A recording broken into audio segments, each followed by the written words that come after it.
Susi Part 2.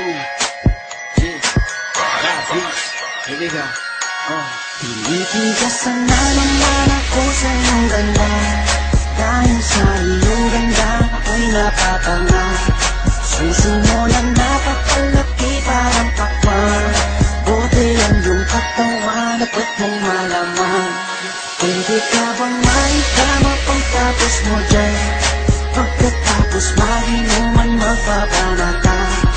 Iityak ka sa kama tuloy ang tuhugan. Para kang tinapay, pipi ko ang palaman.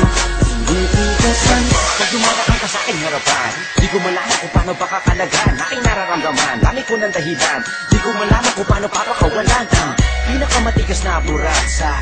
Pilipinas pati nasa Asya, tinalo ko pa ang punong nara. Kaya naman hindi ito magkasya. Sa buking mo, napakaganda ng pagkakagawa sa'yo. Dahil mga mata mo nabigahin sa iyo. Kapakita ko lang naman na tinigas na po. Ay, miss ko nga pala, nananaginip ako na nakahubad ka na sa kama ko. Magpapatungo ka na ba?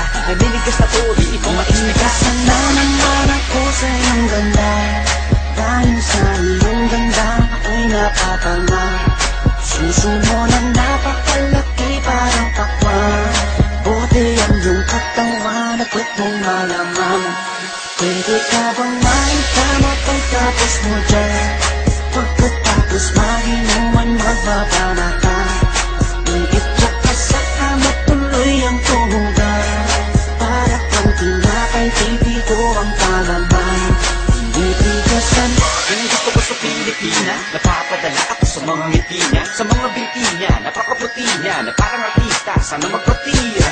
Mamaya pag wala nang ginagawa, magpapakatrina, halili ka ba mamaya? Sige, sayo ko muna, basta huwag ka mahiya. Sanay ka na siguro kahit di nakahiya. Alam mo naman na lalaki lang ako, dami kong kinahiligan pero kung kayo mo gusto, romansahin kita na para bang si Hayden ko. Ibigay sa'yo lahat, ipapakain ko sa'yo. Dahil sa'yo lang ako unang tinigasan, sa'yo ko lang puputok pag ako ko'y nilabasan. Nakahubad na tayo para si Eva at Adan. Kaya ngayon, tinitigasan na naman ako sa iyong ganda. Dahil sa iyong ganda ako'y napatanga. Suso mo na napakalaki parang pakwan. Buti ang iyong katawan at ba't mong malaman. Pwede ka bang maitama pagtapos mo dyan? Pagkatapos maginom